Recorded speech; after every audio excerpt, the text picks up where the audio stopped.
There's a private question that lingers in the minds of many men, one that rarely gets talked about openly, yet often shows up in late-night search history.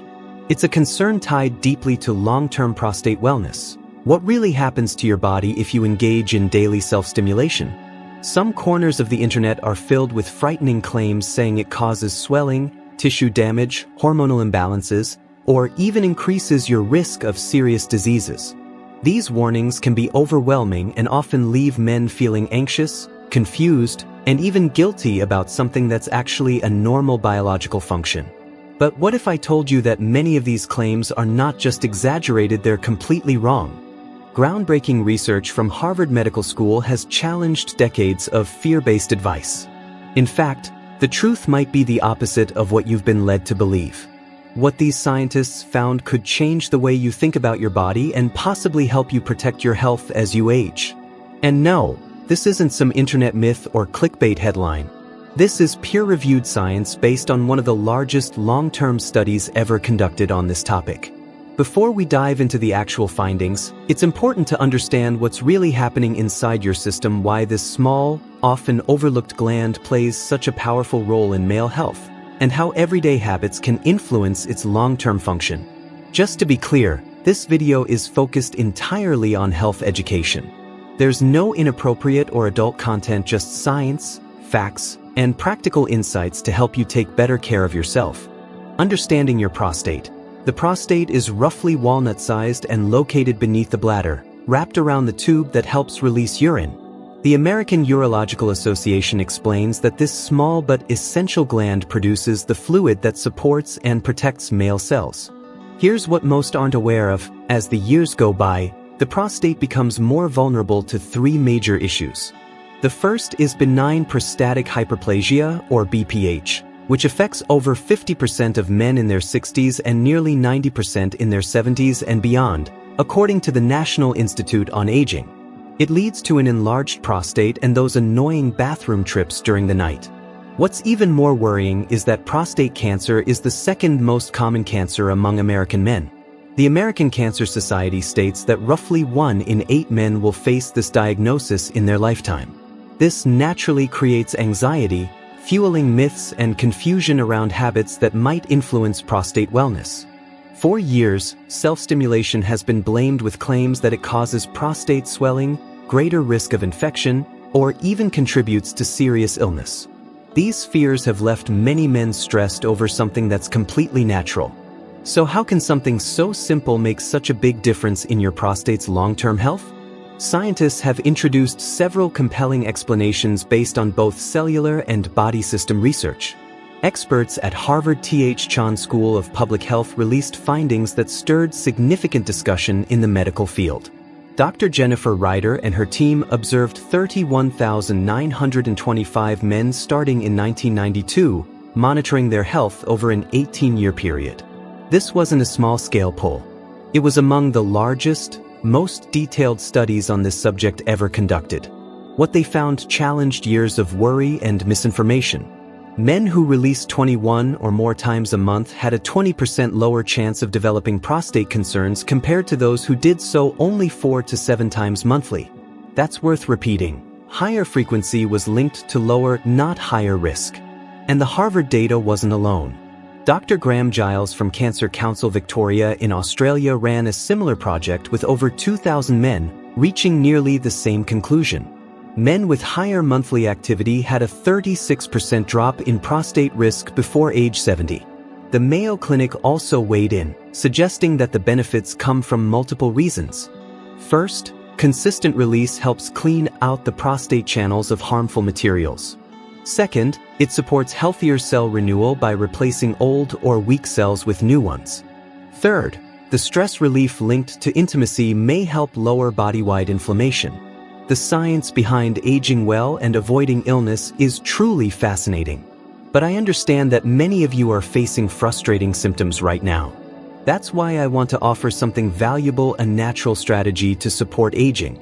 You can scan the code on your screen for instant access to your free ebook or click the top pinned comment for the link. Now you might be wondering if this has benefits. What's the right amount? The answer depends on your age and personal needs. For men in their 40s, The sweet spot seems to be 3 to 4 times weekly. At this point, natural hormone levels remain strong and the prostate recovers well between sessions. Men between 50 and 59 may benefit from 2 to 3 times a week. And for those 60 or older, which may include many viewers, 1 to 2 times weekly is often recommended. Still, if you're dealing with issues such as discomfort during urination, blood in fluids, ongoing pelvic pressure, or major changes in bathroom habits, speak to a urology specialist right away. These symptoms could signal deeper health concerns and require medical attention regardless of frequency. The Cleveland Clinic also points out that those using certain medications, especially for circulation or prostate size, should consult their provider to find the best routine, as these medications can influence intimate function and how quickly your body recovers. It's important to pay close attention to your body's signals. If you feel unusually tired, experience difficulty when urinating, or feel discomfort afterward, these may be indicators that it's time to slow down and talk with your healthcare provider. While the findings on frequency are fascinating, remember that this is only one part of a larger strategy. Prostate wellness depends on a full lifestyle approach, one that includes smart eating, regular movement, managing stress, and routine checkups. Let's begin with nutrition, since what you consume has a direct effect on your prostate. The Prostate Cancer Foundation recommends meals rich in lycopene, combined with stress management and medical follow-up. Polyphenol in green tea, especially EGCG, can help slow cell growth in the prostate and support lower inflammation levels. The recommendation is 3 to 4 cups a day, but it should be taken between meals to avoid reducing iron absorption. If you're managing blood sugar and concerned about the natural sugars in fruits like watermelon or grapefruit, focus instead on cooked tomatoes or tomato paste. Just half a cup of paste contains the same amount of lycopene as 2 whole pink grapefruits, but with less sugar impact. Men dealing with blood sugar issues can still benefit by choosing more concentrated tomato options. For those with kidney concerns who must limit potassium, many lycopene-rich foods can be a challenge. That's why working with a kidney nutrition specialist can help you find safer alternatives. For example, tomato sauce made from peeled tomatoes is lower in potassium, and lycopene supplements may be considered if approved by a medical professional. Another important element is omega-3 fatty acids. The best options include wild salmon, sardines, mackerel, and top-quality fish oil capsules. Try to reach at least 1,000 milligrams of combined EPA and DHA each day. Even more promising, men who added more physical activity after their diagnosis had better health outcomes compared to those who stayed inactive. Aim for 150 minutes of moderate-level activity per week.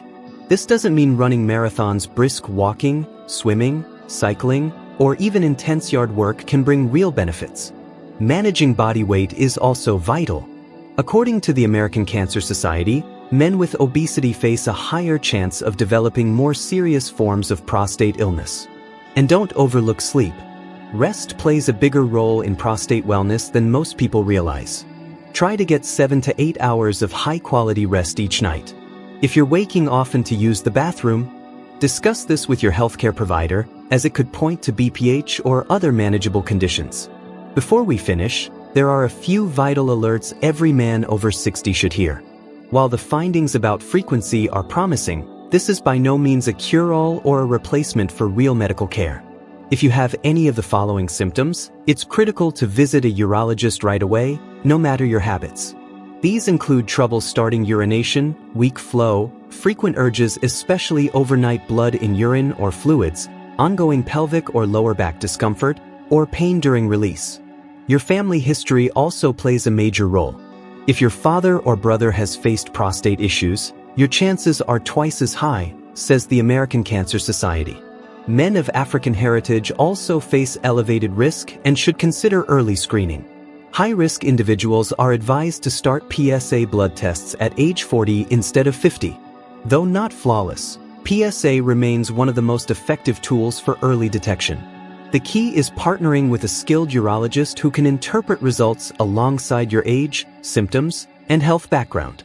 Although studies suggest frequent release may offer protective effects, we can't say for sure that it prevents illness. Other habits in men with higher frequency may also contribute to their lower risk. So let's return to that original, surprising question. What effect does daily self-stimulation have on your prostate? According to Harvard's extensive research involving over 32,000 men, the truth is the reverse of what fear-based advice has claimed. Far from being risky, frequent release appears to reduce the risk of prostate cancer, with men who reach 21 or more times monthly showing up to 20% lower risk.